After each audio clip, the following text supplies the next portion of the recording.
নমস্কাৰ বন্ধুসকল, আজি এই ভিডিঅ'টোৰ পৰা আমি আমাৰ ভাৰতবৰ্ষৰ স্পেচ ষ্টেচন ইছৰোৱে লঞ্চ কৰা চন্দ্ৰয়ান 3ৰ বিষয়ে অলপ জানোৱা হওক।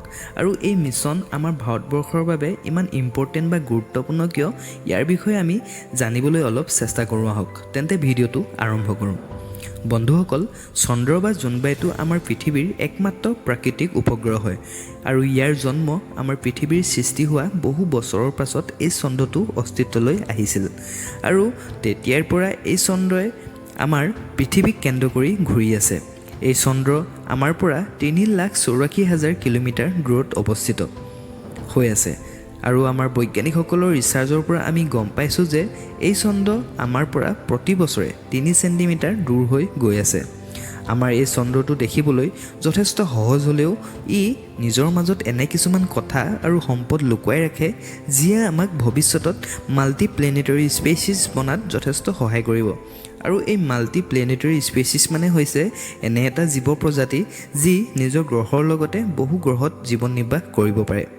বন্ধুসকল, চন্দ্ৰৰ ইমানবিলাক গুৰুত্ব থকাৰ কাৰণে আমাৰ পৃথিৱীৰ শক্তিশালী দেশসমূহে নিজৰ দেশৰ ৰকেট বা ছেটেলাইট চন্দ্ৰলৈ অধ্যয়ন কৰিবৰ কাৰণে পঠাই আছে আৰু তাৰ মাজতে আমাৰ ভাৰতবৰ্ষৰো অন্যতম।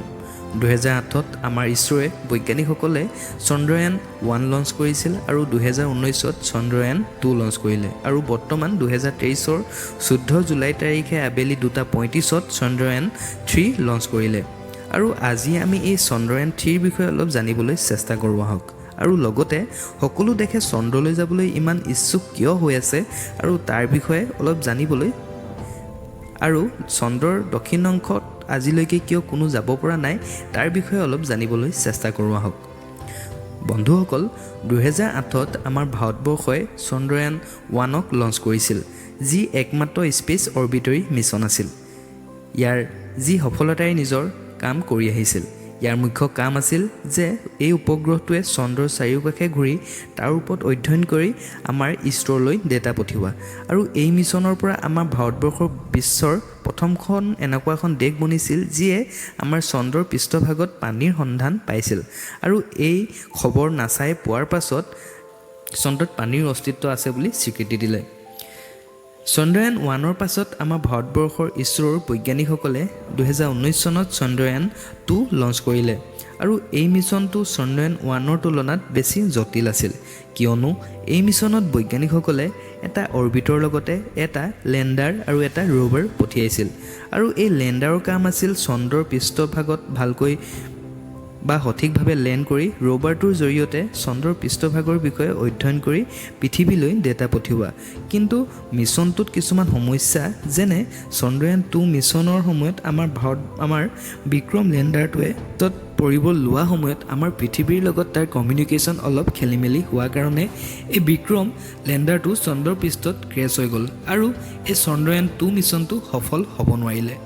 কিন্তু আমাৰ দেশৰ ইছৰোৰ বৈজ্ঞানিকসকলে ইয়াতে থমকি নৰৈ হাৰ নামানি পুনৰ 2023ত 14 জুলাইত আবেলি 2:35ত পুনৰ চন্দ্ৰয়ান 3 মিছনটো লঞ্চ কৰিলে।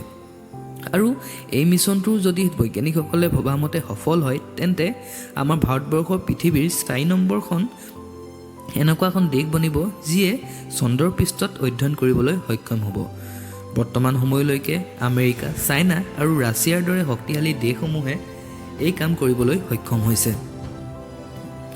এতিয়া প্ৰশ্ন উঠে যে আমাৰ বিশ্বৰ সকলো দেশে চন্দ্ৰলৈ যাবলৈ ইমান ইচ্ছুক কিয় হৈ আছে? চন্দ্ৰতনো এনে কি আছে যাৰ কাৰণে সকলো দেশে ইমান টকা খৰচ কৰি এই মিছনবোৰ কৰি আছে? আচলতে আমাৰ মানৱ সভ্যতাই বিগত 2 দশক ধৰি মংগল গ্ৰহলৈ যাবলৈ চেষ্টা কৰি আছে। আমেৰিকাৰ ইলন মাস্কে তেওঁৰ কোম্পানী স্পেচ এক্সৰ জৰিয়তে তেওঁলোকে এনে কিছুমান ৰকেট ডিজাইন কৰিছে যিয়ে আমাক মংগল গ্ৰহ বা চন্দ্ৰলৈ অতি ক্ষীপ্ৰ গতিত লৈ যাব পাৰে।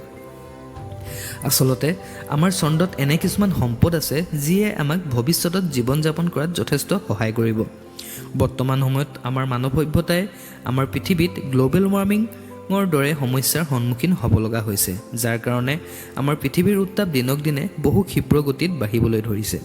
আমাৰ মানুহৰ দ্বাৰা যথেষ্ট পৰিমাণে ব্যৱহাৰ কৰা কল কাৰখানা, গাড়ী মটৰৰ পৰা ওলোৱা গ্ৰীণহাউচ গেছ বা কাৰ্বন ডাই অক্সাইড আৰু কাৰ্বন মন অক্সাইডৰ পৰিমাণ দিনক দিনে বহু বহাৰ ফলত আমাৰ পৃথিৱীত এটা লকৰ সৃষ্টি কৰিছে, যাৰ ফলত আমাৰ সূৰ্যৰশ্মি পৃথিৱীলৈ আহিবতো পাৰে, কিন্তু ই ওলাই যাব নোৱাৰে, যাৰ ফলত পৃথিৱীৰ উত্তাপ দিনক দিনে বহাৰ ফলত মেৰু অঞ্চলৰ বৰফবোৰ গলাৰ ফলত আমাৰ পৃথিৱীখন ভৱিষ্যতলৈ পানীৰ তলত লুকাই যাব। আৰু ভগৱানৰ কৃপাত যদি লুকাই নগ'লেও এই গৰমৰ উত্তাপ পৃথিৱীত ইমানেই বাঢ়ি যাব যে কোনো জীৱৰ প্ৰজাতি এই পৃথিৱীত জীয়াই থাকিব নোৱাৰিব। এই সমস্যাবোৰৰ বিষয়ে আমাৰ বৈজ্ঞানিকসকলে আগতীয়াকৈ গম পায় আৰু সেইকাৰণে তেওঁলোকে এতিয়াই পৰা কিছুমান পদক্ষেপ হাতত লৈ এই মিছনবোৰ কৰি আছে, কিয়নো আমাৰ মানৱ সভ্যতা এই পৃথিৱীত ধ্বংস হ'লেও ক'ৰবাত নহয় ক'ৰবাততো জীয়াই থাকিব লাগিব। সেইকাৰণে লাগিলে ই চন্দ্ৰই হওক বা মংগল গ্ৰহেই হওক। আৰু আমাৰ বৈজ্ঞানিকসকলে চন্দ্ৰত হিলিয়াম-3 নামৰ এবিধ সম্পদৰ সন্ধান পাইছে, যি যথেষ্ট শক্তিশালী আৰু মূল্যৱান হোৱাৰ লগতে ইয়াক ব্যৱহাৰ কৰিলে যথেষ্ট কম পৰিমাণে বিষাক্ত গেছ নিৰ্গত হয়।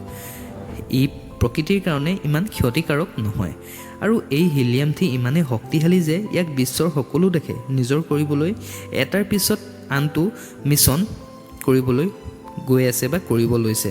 আৰু আমি আমাৰ চন্দ্ৰৰ বিষয়ে জনাটো এই কাৰণেও গুৰুত্বপূৰ্ণ যে ই আমাৰ সৌৰজগতৰ অস্তিত্বৰ বিষয়ে বা আমাৰ পৃথিৱীৰ বিষয়ে জানিবলৈ যথেষ্ট সহায় কৰিব। আৰু আমাৰ পৃথিৱীখন কেনেকৈ সৃষ্টি হ'ল, আমাৰ সৌৰজগতখন কেনেকৈ সৃষ্টি হ'ল ইত্যাদি বিলাকৰ কাৰণেই আমাৰ দেশৰ লগতে পৃথিৱীৰ ইমানবোৰ দেশে চন্দ্ৰলৈ যাবলৈ চেষ্টা কৰি আছে। আৰু যদি আমাৰ দেশে চন্দ্ৰত সফলতাৰে লেণ্ড কৰি লয়, তেন্তে পৃথিৱীৰ চতুৰ্থখন এনেকুৱা এখন দেশ বনিব যিয়ে ছাকচেছফুলি এই মিছনটো কমপ্লিট কৰিব। তো বন্ধুসকল, আপোনালোকৰ এই চন্দ্ৰয়ান-3ৰ বিষয়ে জানি কেনেকুৱা লাগিলে মোক কমেণ্টৰ সহায়ত জনাব। আৰু যদি এই ভিডিঅ'টো চাই ভাল লাগি যায় তেন্তে ভিডিঅ'টো আপোনালোকৰ বন্ধুবৰ্গৰ সৈতেও শ্বেয়াৰ কৰি দিব।